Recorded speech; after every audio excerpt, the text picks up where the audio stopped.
अस्सलाम वालेकुम। तव्हां ॾिसी रहिया आहियो TN न्यूज़। ख़बर शामिल करियूं था धाबेची खां। धाबेची रियाज़ लैंग्वेज सेंटर शेख अब्दुलमजीद सिंधी क़ालोनी में क़ाइद अज़म محمد अली जनाह जे जनम ॾियारे जे हवाले सां प्रोग्राम थी गुज़रियो। इन मौक़े ते आसिफ आराई, रियाज़ अहमद जोखियो, डॉक्टर तारिक आराई, आयशा सिमरा अंसारी, उसामा आराई ऐं ॿियनि ख़िताब कंदे चयो त असांखे पंहिंजे मुल्क ते फ़ख़्रु आहे। अॼु असां क़ाइद अज़म जी अंग्रेज़नि जी ग़ुलामीअ मां मुकमल तौर ते आज़ादु आहियूं।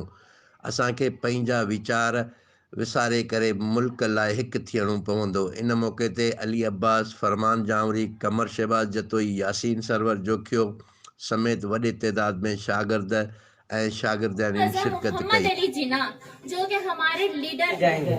मैं मुस्कुराने लगा और कहा, जिन्ना साहब, 1 रुपया तनख्वाह लेने वाले जिन्ना कि वो नसीहत जिसको अगर आप अपना ले तो हम में हर बंदा कामयाब हो सकता है। लगता है ठीक जाके निशाने पे जिसका तीर, लगता है ठीक जाके निशाने पे जिसका तीर, ऐसी खड़ी कमा है मोहम्मद अली जिन्ना। कैमरा टीम संगत शाहिद समूह TN न्यूज़ धाबेची।